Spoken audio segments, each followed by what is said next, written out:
at the age of 76, King Charles made a quiet yet startling confession during a private conversation, one that would later be leaked to the British press by an aide. The words were few, but their impact was immense. "She was the love of my life." Many assumed he was referring to Camilla, the woman he married after a decades-long and complicated love story. However, sources close to the monarch disclosed a different truth entirely. He had been speaking of Princess Diana. After years of silence, the memory of Diana had resurfaced, suddenly taking center stage once again. The timing of this revelation left royal watchers shocked. Why now? With reports of his declining health and a reign still in its early stages following Queen Elizabeth's passing, Charles appeared more introspective than authoritative. This wasn't a carefully crafted statement, nor was it intended for public ears, and perhaps that's why it carried so much weight. For years, the public had been told a story of Charles and Camilla's enduring love, a relationship that had weathered the storm of public scrutiny. But with a single sentence that narrative was shaken. The reaction was swift and emotional. Social media lit up with tributes to Diana and renewed debates over whether the royal family had ever fully healed from her loss. A prominent royal correspondent tweeted, "This changes everything. If Diana was his true love, then what was Camilla all along, just like that more than 2 decades after Diana's untimely death, her legacy once again dominated headlines, opening old wounds and bringing unresolved truths back into the spotlight." But this wasn't just about one remark. It was the latest chapter in a story that began long before Diana, long before Camilla, and even before the public cared who Charles might marry. To understand the depth of his confession, we must look back to the early heartache of a young prince still learning how to live a life devoted to duty. Before Diana entered the picture, there was someone else, Lady Amanda Knatchbull. Though now largely forgotten, her name once held promise for the future of the monarchy. Charles met Amanda in his early 20s under the watchful guidance of Lord Mountbatten, who hoped she might one day become queen. Their relationship was deeply private, marked by intellectual connection, shared letters, and a bond untouched by media attention. For a brief time, it seemed she might indeed be the one. But the demands of royal life were too heavy. Amanda turned down his proposal in 1977, overwhelmed by the idea of becoming part of the royal machine. Though heartbroken, Charles pressed forward, guided by duty rather than desire. Yet those close to him say he never truly let her go. That early heartbreak hardened his resolve. From then on, he chose responsibility over feeling. The crown's expectations weighed heavily: a virginal bride, a grand public display, and a partner who could serve as a symbol of monarchy, not necessarily someone he loved. Amanda was his first silent sorrow, but far from the last in a life marked by missed opportunities and emotional compromise. Just as Charles began to recover from that quiet loss, fate stepped in. A dinner, a fleeting encounter, a young woman who was never meant to be more than a background figure suddenly became the focus. It wasn't supposed to be Diana, but fate had other plans. That chance meeting would go on to change the course of the monarchy, and Charles Sart forever. Was meeting Diana destiny or a mistake? Charles had initially been romantically involved with Sarah Spencer, the older sister of Diana. It was during a countryside weekend in 1977 that he first encountered Diana, who was then just 16. Bright-eyed, shy, and slightly awkward, she barely caught his attention romantically. However, a few years later, following the assassination of Lord Mountbatten, Charles and Diana crossed paths again. By then, Diana was 18 and offered him comfort, sympathy, and something more. She admired him with a kind of youthful awe that Charles hadn't experienced in a long time. Grieving and lonely, Charles saw in her a sense of purity and hope. To the royal establishment Diana seemed perfect, noble, beautiful, innocent, and most importantly, obedient. She met all the traditional criteria, but was this truly love, or simply a convenient match disguised as romance? As Charles approached 30, the age at which royal heirs were expected to settle down, his personal freedom began to yield to duty. His relationship with Diana progressed quickly, heavily amplified by media attention, but shadowed by unspoken doubts. In hindsight, it was union built on misperceptions. Diana believed she was marrying her fairy tale prince. Charles believed he was making the most suitable choice. Neither anticipated the emotional rift that would eventually tear them apart. That seemingly insignificant first meeting would later prove pivotal, altering the course of the British monarchy in profound and lasting ways. Amid growing public fascination and increasing pressure from the palace, Charles did what many assumed he would, though few thought it was genuine. He proposed. Diana accepted, and the stage was set for what appeared to be a royal fairy tale. Yet behind the glittering tiaras and camera flashes, the cracks were already forming. And the first major crack came in the form of a single chilling sentence. When asked by a reporter if he was in love shortly after the engagement was announced, Charles replied, "Whatever in love means." The remark reverberated across Britain. Some dismissed it as a joke, others found it troubling. Diana, however, was quietly devastated. Even then she sensed something was deeply wrong. As the wedding day approached, signs of trouble multiplied. Diana discovered a bracelet Charles had specially made for Camilla, engraved with the initials F and G, Fred and Gladys, their secret nicknames. She confronted him, and he didn't deny it. Palace aides urged her to remain silent, to focus on the bigger picture. The monarchy needed a princess. The ceremony was imminent. There was no turning back. So on July 29, 1981, with the eyes of the world watching, Diana walked down the aisle. She smiled, she waved, and she became a global icon. But inside, her heart was already breaking. That one offhanded quote from Charles, brushed aside at the time, now seems like a warning of what was to come, a marriage rooted more in obligation than in love. Despite mounting signs of trouble, the world tuned in. Close to 1 billion people watched the wedding, enchanted by the spectacle. Yet this royal fantasy carried a heavy price. Away from the cameras, Charles and Diana were already growing apart. The public couldn't yet see it, but within palace walls the emotional distance was growing. It was the most viewed wedding in history. In July 1981, some 750 million people from Tokyo to Toronto were glued to their screens. Diana, radiant in her ivory silk gown, and Charles in his naval uniform, appeared to live out a fairy tale. But even at the altar the cracks were showing. Diana stumbled over Charles's names, and Charles forgot to kiss her. Behind the dazzling spectacle, a troubled union had already begun. The early missteps were dismissed as nerves, but they carried deeper meaning. From the very beginning of this supposed fairy tale, reality kept slipping in. Diana was already uncertain. Charles was already distant. The couple hardly knew one another, just 13 meetings before the proposal. Their wedding wasn't a celebration of romance. It was a spectacle orchestrated by a centuries-old monarchy eager to stay relevant. Yet the ceremony proceeded. The public rejoiced. Headlines hailed the dawn of a new golden era for the royal family. But within the walls of Buckingham Palace, two near strangers were stepping into a life marked by relentless scrutiny, conflicting expectations, and a relationship that would soon begin to unravel. The wedding wasn't a fresh start. It was the quiet beginning of an inevitable end. For a brief time, the birth of their sons appeared to heal some of the rift. National excitement surged.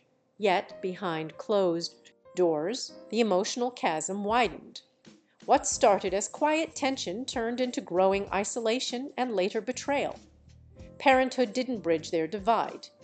Instead, it revealed just how deep their differences ran. The birth of the heirs brought both celebration and distance.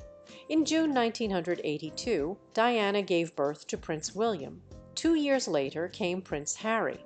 The nation celebrated the continuation of the royal lineage, the heir and the spare. But for Charles and Diana, becoming parents brought both joy and heartache. Diana immersed herself in motherhood, showing warmth, affection, and fierce devotion. Charles, shaped by a more reserved era of royal parenting, often seemed cold, even detached. Several biographers claim he was openly disappointed when Harry was born, having hoped for a girl.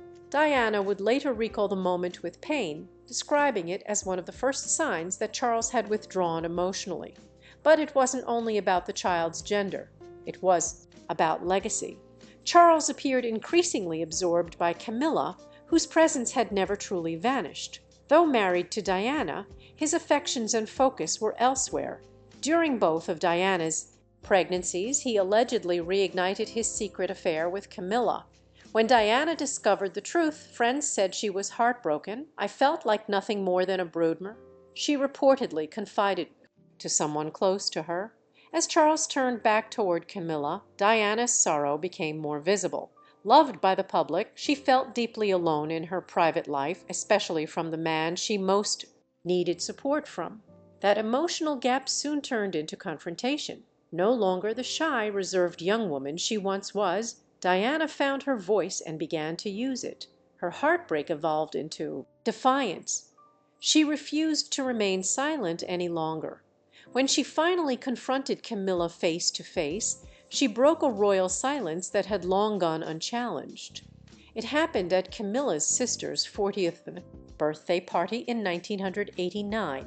Diana wasn't expected to attend, but she appeared, approached Camilla directly, and delivered a line that would become iconic. "I know what's going on between you and Charles, and I just want you to know that." Camilla, taken aback, reportedly replied, "You have everything. What more could you want?" To which Diana responded with quiet devastation, "I want my husband." That moment, raw and unapproved, marked a significant turning point. Diana was finished with pretending. She was no longer the timid young woman lurking in the background. Instead, she began to shape her own story. She openly discussed her struggles with depression, her battle with an eating disorder, and the emotional neglect she had endured. Most notably, she sat down for the now legendary 1995 BBC Panorama interview. With unwavering honesty, she delivered a line that would forever define her marriage. "There were 3 of us in this marriage, so it was a bit crowded. The world watched. The royal household was left reeling." Reports claimed the Queen was outraged. Charles Escamp rushed to contain the fallout, but the truth had been spoken. Diana had told her side, and the public stood by her. She had moved beyond the role of princess, emerging instead as a symbol of honesty, bravery, and quiet defiance against a rigid institution. The monarchy had no precedent for this. Diana had broken ranks, and the public adored her for it. In the aftermath of her explosive interview, the royal facade began to crumble. There was no salvaging the marriage, no concealing the cracks. Eventually, the Queen intervened. What followed was not merely a legal split. It was a seismic shift in the royal narrative. The divorce was more than a private matter. It struck at the heart of the monarchy's carefully crafted image. The separation was formally announced in December 1992, but it wasn't until 1996, after 4 grueling years marked by media frenzy and emotional turmoil, that the divorce was finalized. The terms were harsh. Diana was stripped of the title Her Royal Highness, a symbolic rebuke orchestrated by palace officials. She retained her residence at Kensington Palace and shared custody of William and Harry, but her royal status was officially revoked. Still, she remained the people's princess in the eyes of the world. The financial settlement was contentious. Diana reportedly received a lump sum of £17 million, a figure that sounded grand to the public, but was modest compared to the monarchy's immense wealth. Yet the real wound wasn't financial. It was personal. Diana had hoped to retain some influence, to maintain a voice even after the divorce. Instead, she was met with silence. Meanwhile, Charles slowly began introducing Camilla into his public life, drawing scrutiny and criticism with every appearance. But Diana was not retreating. She was reinventing herself. She began a new chapter marked by freedom, humanitarian work, and widespread admiration. No longer a royal in name, she committed herself to causes that mattered deeply to her: landmine eradication, AIDS awareness visits to war-torn regions. While the palace might have hoped to erase her from the narrative, the people ensured her memory remained alive. Following her departure from the royal life, Diana seemed liberated, yet true peace remained just out of reach.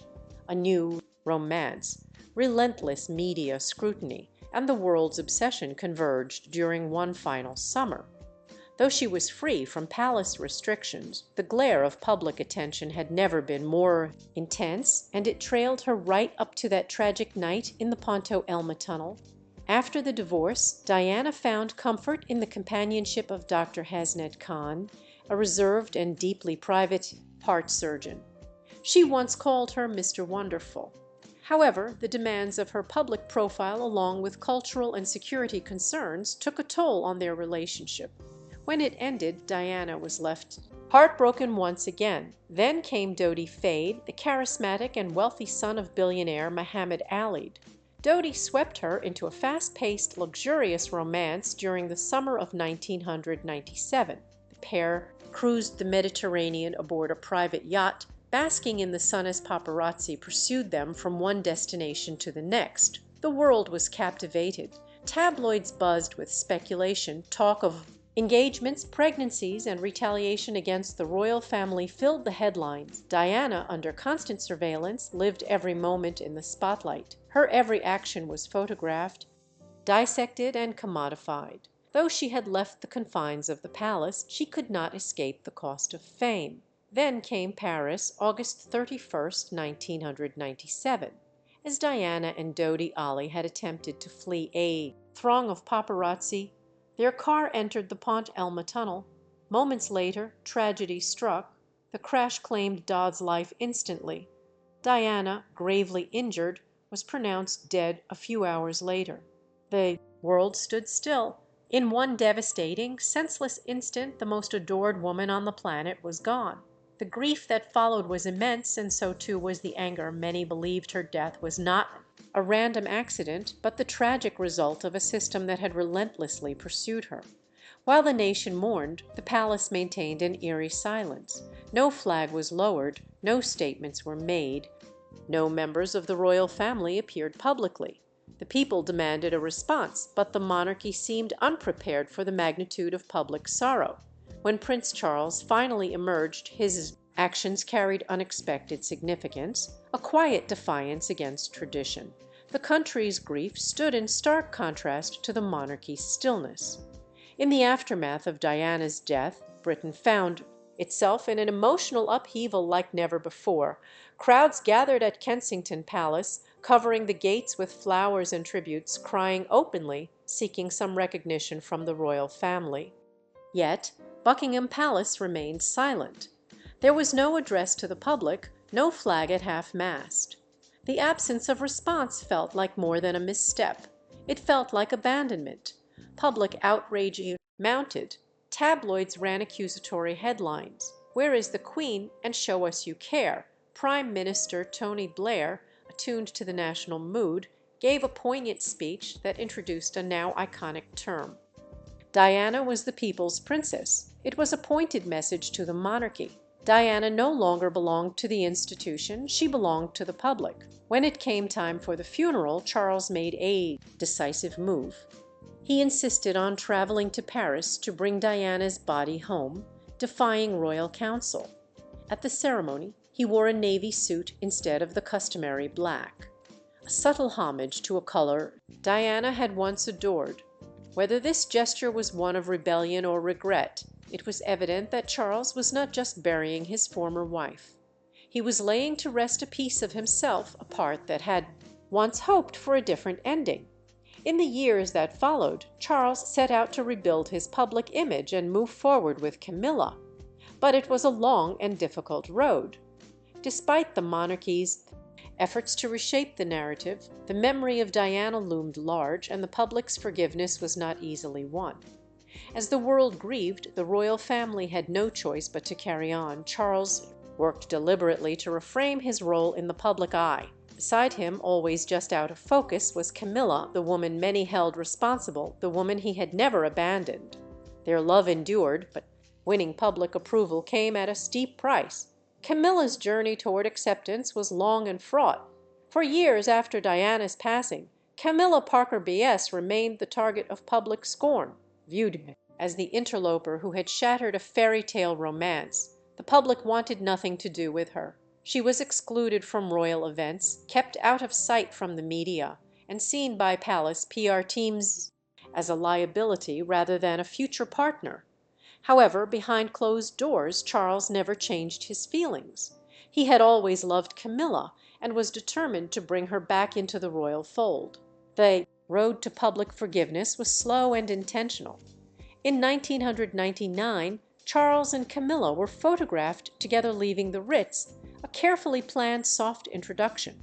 Over time, she began attending charity events, family gatherings, and eventually royal ceremonies. For years, the Queen remained distant, refusing to publicly acknowledge Kama. But in 2005, after decades of scandal and secrecy, Charles and Camilla were finally married in a private civil ceremony. While Queen Elizabeth did not attend the wedding, she hosted a reception afterward, signaling that the conflict had ended. Camilla was never crowned Princess of Wales, a title that would always belong to Diana in spirit and emotion. Instead, she became the Duchess of Cornwall, a more subdued role away from the spotlight. Even when she was officially declared Queen Consort in 2022, Camilla chose to maintain a private residence, preferring solitude over public attention. She never sought the crown. She only wanted Charles. And after all the years and pain, she finally had him. Yet the shadow of Diana continued to linger. While Camilla had the crown and Charles had the throne, something remained unsettled beneath the surface. As Charles grew older, his public speeches began to change. His tone softened, and then came the words that shattered the carefully crafted royal image, a simple, unscripted confession that was deeply human and heartbreakingly honest. At 76, Charles, a man of reflection, began to speak more about the past, about missed opportunities and wounds that never truly healed. Then, in a private conversation overheard by aides, came the words that rocked the monarchy. "Diana was the love of my life." It wasn't an official interview or something meant for publicity.